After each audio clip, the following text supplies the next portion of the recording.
سلام و درود عرض میکنم خدمت همه دوستان و همراهان عزیز. امیدوارم که حالتون خوب و عالی باشه. توی این ویدیو قراره راجع به 5 اشتباه مرگبار تریدرهای مبتدی با هم دیگه صحبت کنیم و توی این ویدیو بهتون میگم که اگر تا به الان این 5 اشتباه رو انجام میدادید و اگر از همین الان جلوی این 5 اشتباه رو بگیرید، یک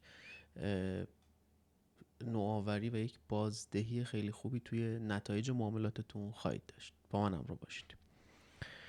خب خیلی از شماها ممکنه که تریدر با تجربه باشید یا خیلی از شماها ممکنه که تازگی به این حوزه اومدید و تریدرهای مبتدی هستید. هیچ اشکالی نداره. همه ما بالاخره از یک جای شروع کردیم برای معامله کردن و برای کار کردن توی این بازار، ولی برای اینکه شما بتونید توی این مسیر موفق بشید لازمه که 5 اشتباه رو انجام ندید، یا اگر تا الان این هر کدوم از این کارها رو میکردید از این به بعد دیگه این کارها رو نکنید. خب خیلی اوقات شده که شما بر فرض مثال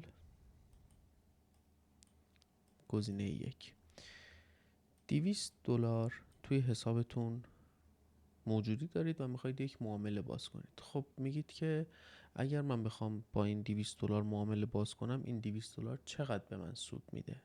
خب ببینید بچه، اولین چیزی که باید بهش توجه بکنید اینه که شما میزان ضررتون رو اول باید در بیارید و ببینید که شما با چه حجمی میخواید وارد معامله بشید و اون حجمی که وارد معامله میشید اگر ضرر بشه چه میزان ضرر میشه. خب اولین موردی که باید رعایت بکنید مدیریت سرمایه است. خیلی از شماها مدیریت سرمایه درستی ندارید و خیلی اوقات شده که میاید و با یک معامله، دو معامله یا حتی 3 معامله کل حسابتون رو از دست میدید. پس اولین قانون ما قانون مدیریت سرمایه است. شما اول باید توی این بازار بمونید، دووم بیارید، بقا پیدا بکنید توی بازار تا بتونید به کسب سود برسید. اگر قرار باشه که من بیام با یه معامله، دو معامله به پولمو 5 برابر کنم، 10 برابر کنم، خب شاید یه بار انجام بدی، 2 بار انجام بدی و حالا شانس باهات رو باشه، ولی دفعه سوم کلشو بازار ازت پس میگیره. پس چیزی که باید بهش توجه بکنید مدیریت سرمایه است. خب اگر شما مدیریت سرمایه درستی رو داشته باشید، شما حتی 10 تا معامله پشت سر هم ضرر بدید، 5 تا معامله پشت سر هم ضرر بدید، باز هم برایندتون مثبت خواهد بود در دراز مدت. این رو جدی بگیرید، چون تمامی تریدرهایی که مدیریت سرمایه ندارن و نمیتونن سرمایهشون رو مدیریت کنن و نمیدونن که باید توی هر معامله چه میزان سرمایه دخیل بکنن، دیر یا زود از بازار خداحافظی میکنن. پس قانون اول قانون مدیریت سرمایه است. اگر تا الان رعایت نمی کردید باید از این به بعد جوری مدیریت سرمایه بکنید، جوری مدیریت ریسک بکنید که یه بالانسی داشته باشید، یک موجودی داشته باشید که بتونید توی بازار دووم بیارید. مورد دوم، خیلی اوقات شده که یه معامله باز کردید، قیمت اومده استاپلاس شما رو زده و بعد در جهت معامله حرکت کرده. خب اشتباه دوم چیه؟ اشتباه دوم عدم شناخت نقدینگیه. اگر شما ندونید کجای بازار نقدینگی وجود داره، اگر شما نتونید نقدینگی ها رو تشخیص بدید، در واقع دارید خودتون رو به عنوان یک طعمه برای تریدرهای بزرگتر و تریدرهای با تجربه تر قرار میدید. یعنی اینکه شما باید بدونید که کجا وارد بشید که دیگه نقدینگی توی بازار وجود نداشته باشه. خب خیلی اوقات شده که شما مثلا قیمت یه همچین حالتی زده، گفتید که من اینجا وارد معامله خرید میشم، حد ضررم هم اینجاست. اوکی، قیمت یه ذره میره بالا، میاد حد ضررتون رو میزنه و بعد یه همچین حالتی اتفاق میفته. خب بعد میگید که خب من چرا استاپ خوردم؟ این چرا استاپ خوردم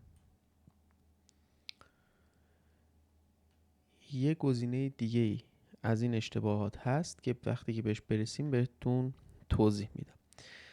مورد دوم این بود که شما باید نقدینگی ها رو بشناسید. یعنی قبل از اینکه بخواید وارد معامله بشید ببینید آیا اونجایی که دارید وارد میشید، جایی که دارید وارد میشید و جایی که دارید استاپ لاستون رو قرار میدید، نقدینگی ها به چه صورته، چقدر نقدینگی داریم. مثلا آیا اینجایی که من دارم وارد میشم جای خوبیه از این نظر که نقدینگیاش پاکسازی شده و من دارم وارد میشم. خب اگر نقدینگیاش پاکسازی نشده باشه همین اتفاق میفته، قیمت میاد حد ضرر شما رو فعال میکنه و بعد در مسیر تحلیلیتون پیش میره.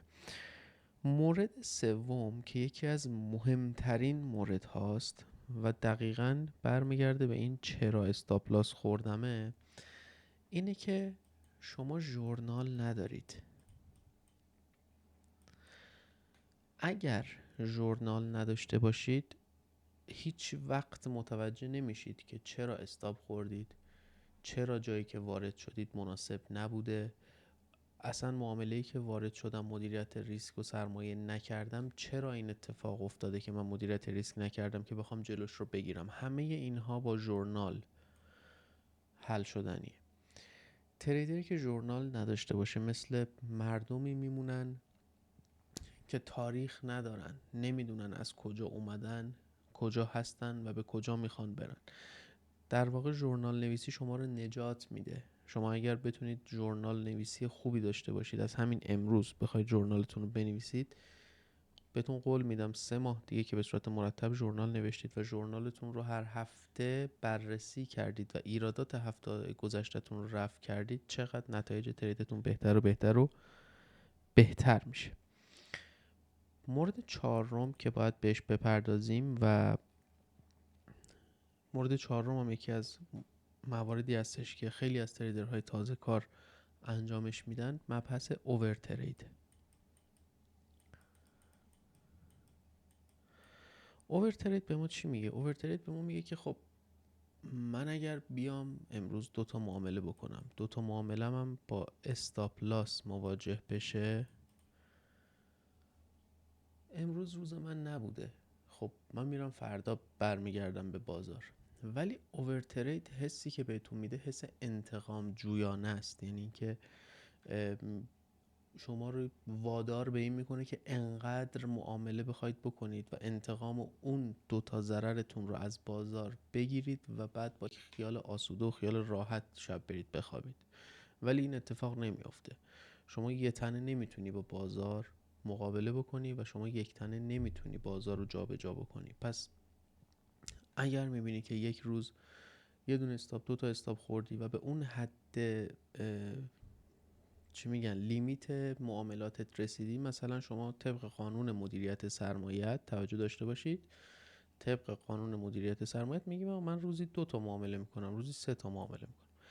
اگه این حدش پر شد دیگه نرو سراغ معامله 4، معامله 5، معامله 6. بچه‌ها مثلا عکس میفرستن میبینم توی 2 ساعت، یک بازه 2 ساعته طرف 12 تا معامله زد. خب این کار عملا داره سرمایه شما رو نابود میکنه و شما به همین رو ادامه بدید به فردا نمیرسید و دیگه فردا سرمایه‌ای ندارید که بخواید باش کار بکنید. پس حواستون به این مسئله باشه، به هیچ عنوان اوور ترید نشید و اگر به اون لیمیت روزانه‌تون رسیدید خب اوکی، فردا هم روز خداست، برید فردا بیایید کار کنید. قرار نیست بگن که امروز آخرین روزیه که همه دارن توی بازار معامله میکنن. مورد پنجم و مهمترین موردی که خیلی از شماها و حتی خود من در اوایل زمانی که ترید میکردم این کار رو انجام میدادم، جابجایی استاپ لاس. جابجایی استاپ لاس یکی از مرگبارترین اشتباهاتیه که یک تریدر میتونه انجام بده. یک، جابجایی استاپ لاس یا اصلا نداشتن استاپ لاس. هستن دوستانی که اینجا وارد معامله لانگ میشن، قیمت که یه ذره میریزه و این دوستان استاپشون اینجاست. مثلا میترسن که استاپ بخورن، از استاپ خوردن میترسن، استاپ رو از اینجا منتقل میکنن اینجا. خب ببین دوست من، اگر قراره که بازار بریزه و استاپ لاس تو رو بزنه اینجا، مطمئن باش استاپ لاس اینجا هم میزنه. پس شما باید اون نقدینگیه رو خوب شناخته باشی که یه جایی رو حد ضرر قرار بدی که مطمئن ترین جا برای شما باشه و این اطمینان رو به خودت بدی که آقا من نخوام حد ضررم رو جابجا بکنم. من اگر حد ضررم رو جابجا بکنم ضرر بیشتری میکنم. این مسئله با سیستم مدیریت سرمایه من در تداخل، با سیستم حالا اوورترید کردن من در تداخل. چون شما این کار بکنی مطمئن باش مدیریت ریسکت به خطر میفته، مطمئن باش اوورترید میکنی، مطمئن باش